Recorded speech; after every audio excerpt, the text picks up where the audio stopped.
Dit is de podcast van Omroep Friesland. Noorderwien. En dit is deel 10 van de Bouke Tapes. Joert mij het verhaal van onder andere Bruce Springsteen. Zijn avonturen in de voetbalverrood. Maar we beginnen even met The Blind Boys of Alabama. The blind boys started out on a journey, trying to sing out their soul's salvation. Praise God Almighty. And ever since that beginning, you know life hasn't been easy. But if you would ask me, how is it with me tonight? How is it with me this day? I would say, I'm leaning on Jesus. Did you hear me? I said, I'm leaning on Jesus. Oh, then what?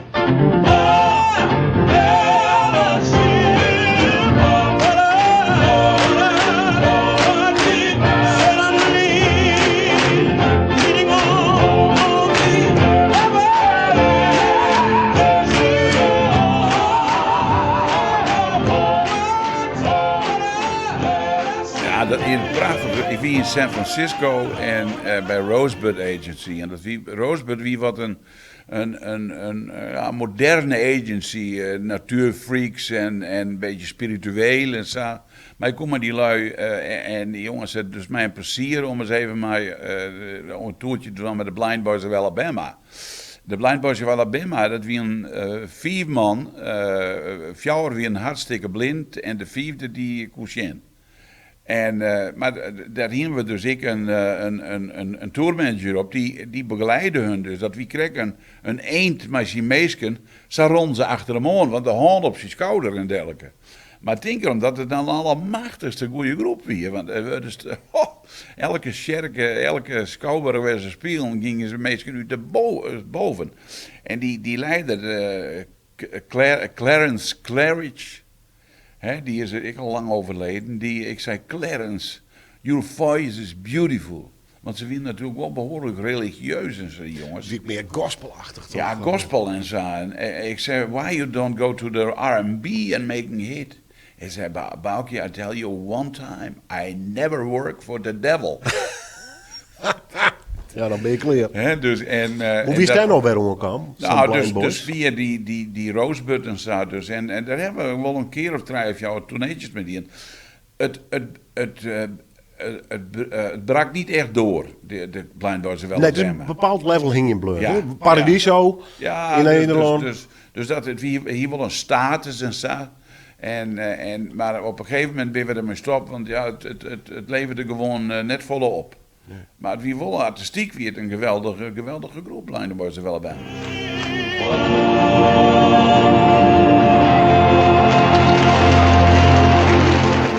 Isaac Hayes hier is de tour.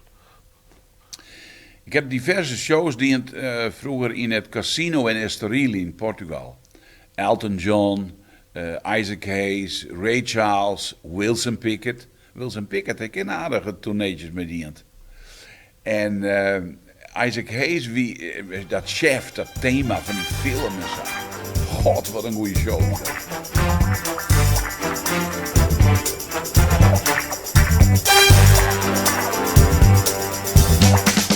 Who's the black private dick that's a sex machine to all the chicks?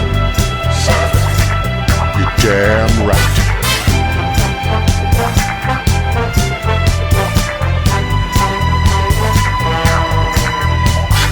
Who is the man that would risk his neck for his brother, man?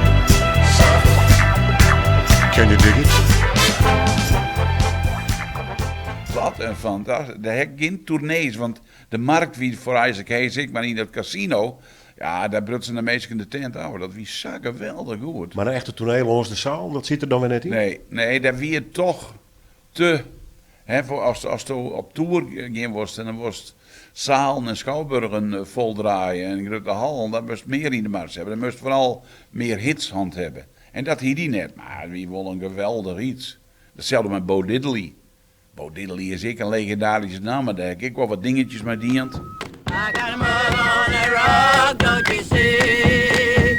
I got a mother on that rock, mother on that rock, mother on that rock, don't you see?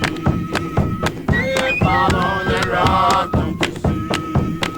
I got a father on that rock, don't you see?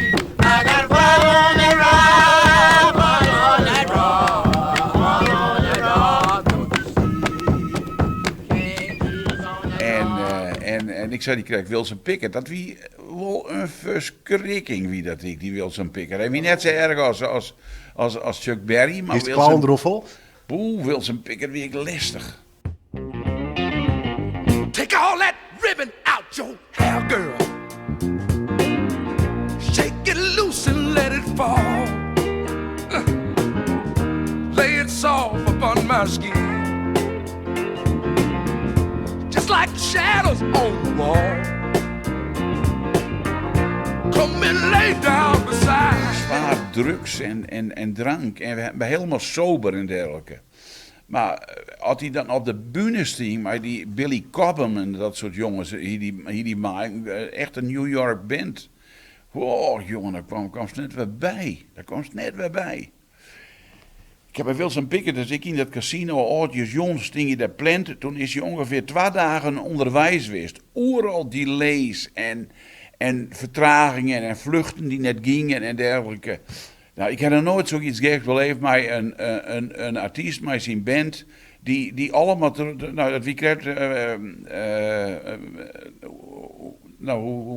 nee, dat is net Monty Python, maar dat zei, hoe kan zoiets gebeuren in een normaal mensenleven? Ja, ja. En Wilson Pickett kwam een jelloeren voordat hij optreden moest in het casino in Estoril. Ja, weer een soort wet van Murphy, maar op het einde kwam het toch nog goed. En binnen een uur speelde hij er en show, nou, daar praten ze nou in Estoril nog over. Het is een geweldige show. Maar hier is Elton John direct dus? Ja. Dat ben ik net de minste boek. Nee, dat ben ik net de minste. Dat is dan, daar ben ik weinig van. Dat wordt zo afschermd, lastige mensen. Ja. Maar wel een perfecte show natuurlijk. Ja. Maar daar hebben we verschillende grote dingen aan dus. Maar Wilson Pickett en dat hele spul, ja, dat wie ik weer een belevenis op zich. En Wilson Pickett wie heel aardig. Maar hier een hele grote neger als verleed, en dat heeft dan nooit zo. Dat kon wel een broer van Chuck Berry worden. Wat een oerkommeling wie dat, die vent. Wat een verschrikkelijke vent. En dan zei Wilson Pickett, hij zei, je moet een beetje rustig doen, want die jongens doen alles voor me, zei Wilson Pickett dan weer. En dan wie Wilson Pickett weer fut, en dan wie die weer vervelend en dergelijke.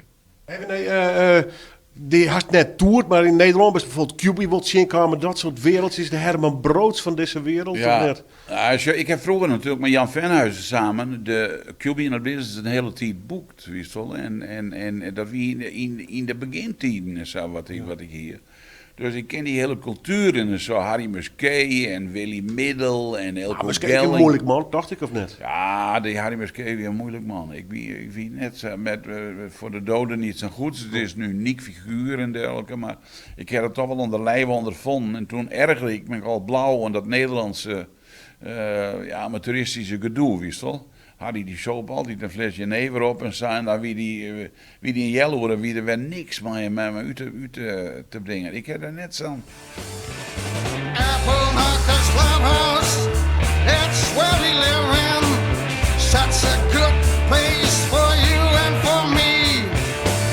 If you come to our Apple Knockers Clubhouse, you don't know what you're bound to see. Come on, baby, give me your hand. Come with me now, try to reach the end. Nou, en toen weten ze natuurlijk, we begonnen met hun in de Sneekweek. Vroeger de Sneekweek, weer 5, 6 dagen muziek en dat soort dingen. En dan speelden Blizzard strijden dagen in Hotel Friesland en zo. Dat was een geweldig iets. En bij Gelling wie natuurlijk een geweldig iets, maar dat is niet brood. Ik weet erbij dat ze brood de wacht ons zijn, hè, dat die eruit donderd worden. Dus Herman Brood wie natuurlijk net een geweldige muzikant. Maar dat is juist het is naderhand dat hij zo'n cultfiguur is, die schele pianist uit Zwolle, die bij de Blizzard speelt, dat hij ik nooit tocht. Want hij ik niks te vertellen, Herman Brood. Maar ze zijn op een gegeven moment van Fuji. He, want de muzikale basis en Harry Musquet hier natuurlijk zijn eigen ideeën wel eens, maar dat is wie einde verhaal. En dat Brood zo'n cultfiguur worden is in Amsterdam. Ja, dat had ik nooit verwachten. Ja, je moet niet vergeten dat Herman toen net de piano een beetje uitgevonden. Want hij kwam, toen hij bij ons kwam, toen kon hij nauwelijks echt goed spelen. Dan kwam hij met zo'n Favisa-orgeltje, weet je wel. Daar had je toen Favisa. Gewoon een pianetje. Ja. Maar ik had een oude witte piano in die boerderij staan. Dus hij vertoefde wel eens een tijdje bij mij en dan kon hij toch, zat hij er toch wel veel achter en zo.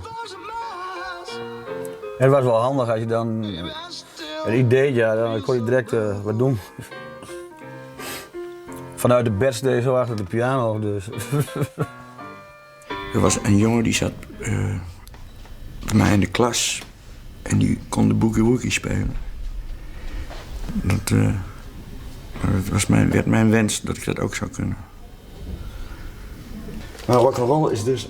Kijk, je kunt het ook... Little Richard die speelt met 2 handen hetzelfde vaak. Je kunt het dus ook... En dan is natuurlijk, ja goed, de grootste act die er in Nederland altijd geweest is. En dan denk ik wel een hele hoop dingen, maar die in Nederland, de Nederlandse markt, Golden Earring. Ja, fantastische band. Maar de Golden Earring, dat wie in je familie klein en daar ben ik. Nou, ze ben nooit een ondergend, want als ze nou als George naar spelen komen, dan winnen ze er nog. En ik heb er een hele hoop respect voor. Dat ben ik hele leuke jongens. Maar als je de broer van Rinus Gerritsen, die wie manager, nou ja, die begreep er niks van. Daarmee dat internationaal ik nooit troprutsen. Noem maar één het in Amerika, alles ja, zijn dat stien op en drie. dergelijke. Maar waarom dat er allemaal misging, Willem, dat leidt er aan. Ja. Hè, dus ik wil daar ik net volop zitten, want die Robbie Gerritsen die er ik nog en staat. Dus ik bedoel, ik hoop dat hij 104 wordt, maar ik kon er net mee werken. Okay. En dat is amateurisme. In Nederland heeft gewoon over het algemeen te weinig goed management. En internationaal, als die grote sterrenwerks, die hebben natuurlijk, er is wel eens een manager die het helemaal begrijpt. Maar de meesten, dat zijn topfiguren. Ja. Dus het is een belangrijke industrie, maar zo'n groep moet ik goed coacht worden. En dat is juist in Nederland, die affaires die is nou eens met mijn Borsato, met die Ali B en dit en dat. Ik ben ervan overtuigd, als er gewoon goede internationale managers in, dan gebeurde dat gewoon net. Die zorgen er gewoon voor dat het net ontspoort? Dat het net ontspoort. Nee, dat is dat. Maar dat haast natuurlijk wel meemaken. Al die mensen die het op het top van hun roem zitten. Met drank en drugs en aandacht en de grote shows, het grote yield. Meestal moet wel in de string houden worden. Hè? Ja, is dat het? Dat zei zo, jongen. Ja, en dat moest voor u denken. En dan moest ze nou gevaren en dergelijke die binnen. En dan kerst natuurlijk wel iemand zeggen die zo opgegroeid is. Die zei, nou, ja, ik vind dat gezellig. Een beetje drank en een beetje dit en dat. Dan kerst natuurlijk net van iedereen een geheel onthouders uitzien. Dan is de wereld net zo kleurrijk. Ja, dat ben ik me niet mee. Ik kan me voorstellen dat trouwens ook in de voetbalwereld bijvoorbeeld. Dus dat best op een gegeven moment wel het contact met de gewone man aan het verliezen is. Hij staat op productie of net? Of is het dan wel redelijk down to earth uiteindelijk nog? Ja, dat wel, want je... Er moet spelen worden, hè? Er moet toeren worden. Ja, daarom. Maar dan moesten fans, een beetje een goede artiest waardeert zien. Fans wel, daar ben ze dus toch wel heel dankbaar voor. Ja. Er is natuurlijk ook wel een categorie artiesten die zeggen, nou ja, die fans, het interesseert dus allemaal niks. Maar ik zei, daar ben je er wel van afhankelijk. Als die fans die net meer hebben dan is het einde verhaal. Ja. Dat moet je wel waarderen. Even naar de actualiteit. Je bent op dit tijd nog altijd dwaande en drokte, haast, met onder andere de Kilkennys. Dat is wel een beetje die knuffelgroep in Ierland, hè? Ja, waarom had hij zo'n zwak voor? Maar dat begon met de Dubliners en zo. Ierland is een land, ja, dat pakt je in, de mentaliteit van de meesten en dergelijke. Dus ik heb daar wel wat mee. Ik zocht al een tijdje naar een jonge Ierse groep. De Dubliners vervangst net. Hè? De Dublin Legends vervangst ik net. En zo. Dat is ik wel een oudere generatie. My homeland, my heart is here. These are the voices I long to hear. No matter how far I may roam, I have a homeland, I have a home. I have a homeland, I have a home. When the sun goes down in the evening light, just like a ghost to starry nights, when serious twinkles do hypnotize, it's good to sit and realize this is my homeland, my heart is here. These are the voices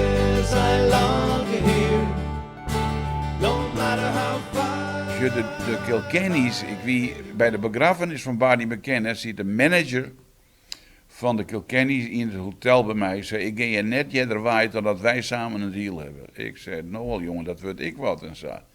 Maar verdomme, het wie toch wel heel bijzonder. En sinds en de Kilkenny's wie jong. Geen fluitjes of accordeonsjes, maar een jonge Ierse band. En bij de frontman Davy Cashin en zo. Dus, en we hebben dat, jaren geleden hebben dat opbouwd in Nederland. En we hebben nu in november 26 concerten nog staan en zo. Dus, en ze komen dus, nou in maart komen ze dus ik voor een toertje. Daar is een hoop belangstelling voor. En dat is dat zijn jonge mensen. Maar ik het voorbeeld, de lange adem, waarom, wij komen litten, spelen, tour, nog een keer. En belangrijk, ik zei, we zitten allemaal het lauwst in het Hilton Hotel of in welk luxe hotel, maar af en toe moeten we in een boerenskuur spelen en moeten we misschien in bed en breakfast. Dat is rock'n'roll, mijn heren. Dus ze hing je om je lippen altijd. Nou, nog steeds ook daar. Hoe ging dat nou met Chuck Berry en met Richard en dit en dat, vertel ik ze wat dingen. Maar ik zei, die lui, Chuck Berry woont natuurlijk nooit over dan wat hij zelf voor strenge eisen hier. Maar er moest wel de mentaliteit, zei kom op. Alles op en die Kilkenny staan er middenin. En dat just het publiek hoort van hun. De vrouwen die hoorden van hun, want ik bedoel, het zijn natuurlijk leuke, aantrekkelijke jongens. Maar ze ben ik wiezen met hun publiek. En dat binnen Dubliners ik. Die staan ook nog steeds midden in hun fans en dergelijke. Dat is wel belangrijk. Maar ik ben blij dat ik de Kilkenny's heb, want dat is jong. En dat kan je in de toekomst zijn, Willem. En ik wil 104 worden, dus ja, ik word af een tijdje vooruit. Ja, en dan was het snel alles al even op tour. Nou, de Dublin Legends on tour, Kilkenny's. En daarna is dus nog dingen, ik weet dat als het direct doet, Mark Almond, Zombies, dus nog met Kim Wilde. Ja, dat soort dingen. Bemoeist je daar nog direct mee? Ja, ik maakte die deals en zo. En door wist dat ik aan Peter Boon, Music Productions, een hele goede relatie heb. En dat is een boeker, die zit in Ceylon. Ja, daarom. Dus ik wil voorlopig nog net stoppen. Dat, als een beetje fit bluest en dergelijke. Maar zo'n Zombies of Kim Wilde of Mark Almond, ik neem een pinnaam. Ja. Dus dat puur voor, is dat echt gewoon voor het yield? Of hast je een bon? Ik weet mij die meesken. De manager van de Zombies en Colin Blunstone is Chris. En dat is een vriend van mij van 20 jaar in New York. En zo, die werkte daar. Die werkte op hetzelfde agency-kantoor als die Wilson Pickett. En dat wie gewoon een klerkje en zo. Die kwam krijg van college houden en dergelijke. En die komt dan 24 jaar later weer zien en wie is vol. En ja, dan smelt het ijs direct. En de Zombies en Colin Blunstone is een cult act. Ja, dat is een geweldig act hoor. Dat moet je niet onderschatten. Dat is geweldig. Dus dan ben ik gelijk enthousiast. Want ik ben wel een muziekman. Ik hou van dat soort dingen. En ik zou het net van willen, maar zei ze, ja, daar komen de 20 meesken op. Want dan heeft het allemaal geen zin. It's the time of the season when love runs high.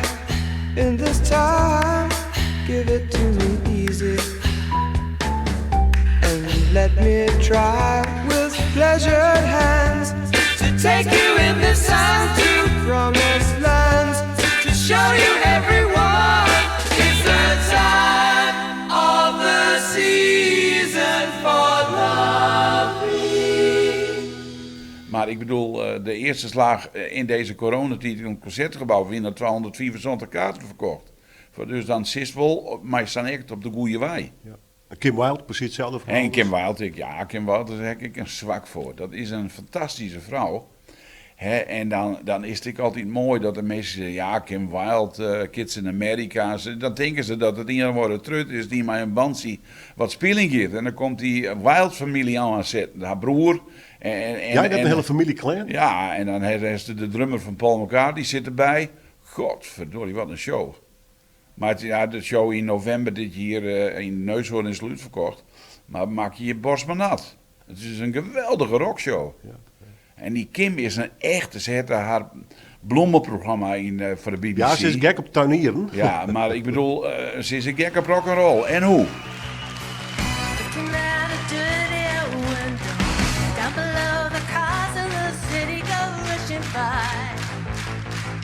I see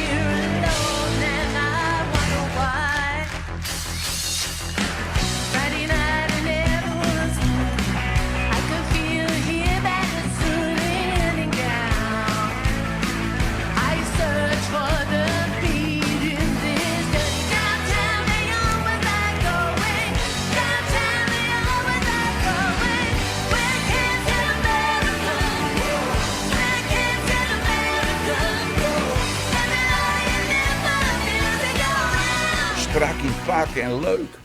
Ja, leuke mensen vindt dat. Daar geniet ik van. Dus en dat wil ik eigenlijk nog wel een tijd zien van, dat soort dingen. Had je ooit spijt gehad van een artistisch netnaam hast dat ik bliksem de hakking mispeert of net? Ja, ik heb mijn Springsteen wel eens wat goede contacten had. En dan zei ze, ja, ach leed man, wat een gedonder allemaal. En zo, Daar is wel in tropakken wol achterna. Ja, hè, dus moeilijke dames en zo. Maar ja, daar is toch wat meisje. Wij moesten natuurlijk artiesten hebben. Was zij, nou, dat ben ik zeker van dokter Meeske met trek, maar het moet ik wat van. Ik vind alle hip-hop dingen en chesto's en al dat soort lui prachtig, maar dat is niet mijn piece of cake. Nee, ik ben Metallica's en Iron Maiden en Slayer en dat soort geweld hoor ik van. Ja. Maar goed, zoiets komt voorbij, ja. En je kent het alles haar natuurlijk. Hoe zit het eigenlijk met Dick? Had je dan contact met Dick Jasma? Die businessman? Als je Dick bloedt voor eeuwig mijn trouwe kameraad. En ik ben juist er toevallig nog wel even bij hem geweest. En zat dan lights even hoe vroeger en dat soort dingen. Als je Dick het natuurlijk een Pehelinse vrouw verlent. En ja, dan verhoort het leven ik wel wat en zo. Maar die koestert ik de verhalen en dergelijke. Maar dat is dan net een man die... Dat wist dat ik, maar daar zit te kletsen, dat ik toch wel een bepaalde uitstraling heb, dat ik net zit van, dan moet ik het werk. Nee, ik barst vol energie. Ik vind dat mooi, dat wereldje. Nou, dat heeft Dick net meer. Die zeiden, ach, dat het allemaal weest en zo, ik vind het wel best. Wat vindt hij ervan, dat je deze verhalen nog vertelt in zo'n serie? Ja, dat vindt hij wel... Zo die luisteren, denk je? Ja, ik heb daar alweer wel een keer uit van een echte snitser, die verstiert net zo goed Fries. Dus dat is al het nadeel. Dus Omroep Friesland is net zijn favoriete zender. Nee, duidelijk. Maar als ze maar even opdrukt en ze hebben dat altijd dient. Hij weet zelf de credits die ik hem jont als financiële man. Want hij wie een ambtenaar en een pietje secuur, maar dat is wel een allemachtigste hoop opleveren. Dat is belangrijk in die dingen. Dat is nog steeds belangrijk. Dat moest goed om denken, Willem. Anders dan best nergens. Je bent ook een voetbalman. ONS, onder andere. Als er in het bestuur zitten, als sponsorzaken en alles bij de kop. Maar dan best ook wel wat zakenwaarnemer West. Is dat een enorm groot verschil als het vergelijkt is met de muziek? Of had de voetbalwereld in dat opzicht, de zakelijke kant, een proto-overeenkomst met de muziekindustrie? Ja, ik zie het vroeger, zie ik al mijn Maarten de Vos. Maarten de Vos wie de rechterhand van Koster, de schoonheid van, daar begon die voetbalmakelaardij. En, hier bij een link met Cruijff, toch? Of net? Ja, dus Johan Koster zien schoonheid en Zatwande en Maarten, dat wordt een goede vriend van mij. En die zie je toen al in die voetbalmakelaar. Die was journalist bij de Tijd. En een integere journalist, maar die zweefde ik wel naar dat hele verhaal daar. Dus toen hekker ik wel vaker zo naar dat, want ik ben een voetbalman tot en met.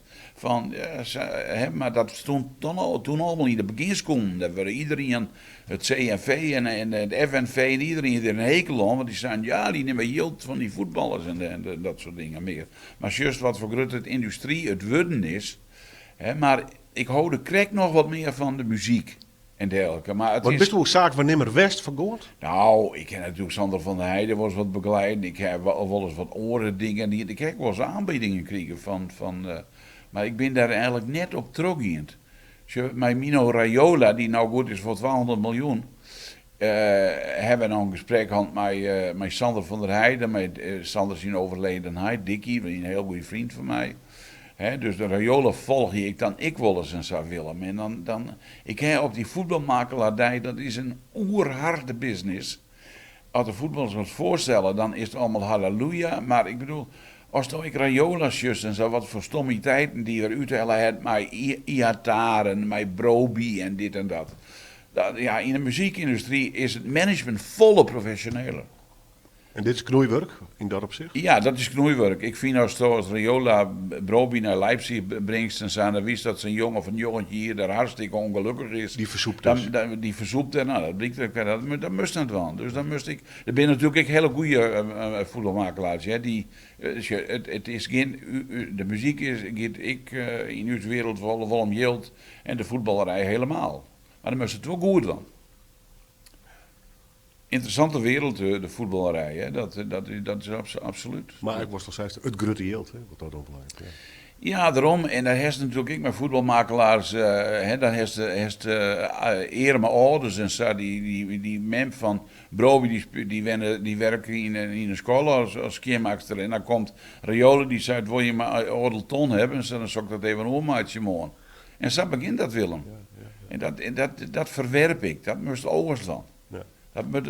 En dan in Amerika heeft natuurlijk ook al die sportagenten en zo. Dat is een heel hoog niveau. Ik giet wel om het geld. Maar dat ken ik oorst dan. Het is 2022. Pandemie is nog net helemaal voorbij. Wat is die inschatting hoe die muziek verhoudt? Komt dat gewoon aan weer boven in old school? Of zou er iets definitief verhoren wijzen? Ik heb het al vaak zitten mee. We zijn blij en ik hoop, ik klop hier al, dat die cultuur weer langzamerhand. En we zitten nou wel in een situatie dat we verwachten. Ik denk dat het wel wat goed komt, want dan neemt het de meesten allemaal net samen au. Sport en cultuur, jij bij het leven. Dat is heel belangrijk. En als natuurlijk hier in Nederland juist, de cultuur wordt ik ondersteund door de regering, subsidies, plaatselijke, provinciale subsidies, gemeentelijke subsidies. Dat heeft de cultuur wel nodig. Als die theaters die allemaal draaien, die moeten wel ondersteuning hebben. En die maatregelen, dat komt allemaal wel goed. En dan heeft de popclubs, de Neushoorn en dat, ik neem het maar even voor het gemak. Daar komt een hoop jong publiek. En het jonge publiek die is snel de corona viert. Maar die willen aan de bak, die willen dingen van. Maar waar ik me wel eens zorgen om uitzie, is die doelgroepen, zeg maar tussen de 44 en de 75, komen die waarom naar de theaters. Die net een schrik in de been dat ze zeggen, ja, we willen graag naar het theater, maar die coronatoestanden, dat moest allemaal nog eens even uitzieken. Dus ik ben een optimist van nature. Ik ben er wel optimist over dat het uiteindelijk allemaal wel wat goed komt. Maar lange adem dus. Maar ja, de theaters, Willem, dat zeg ik je eerlijk, die moet ik eens vaak binnen de directeuren politieke benoemingen. Nou, ik heb er wel ongelooflijk een hoop mismanagement in die theaters. Dat zei dat dit in het bedrijfsleven gebeurde. De benoemingen bij vaak politieke beslissingen. En dan zei ze, ja, is dat nou wel de juiste man op de juiste plaats? En dan just het ik in Nederland, de theaters die gewoon goed rennen, daar is ik gewoon heel goed management zit erop. En dat is wel belangrijk voor de industrie. Dan kan je net zeggen van, dat denk ik wel leuk en dat doe ik er even bij. Dan moest als dat aansturen was, moest van alle markten goed thuis wezen. Ja, gewoon. Graag gedaan.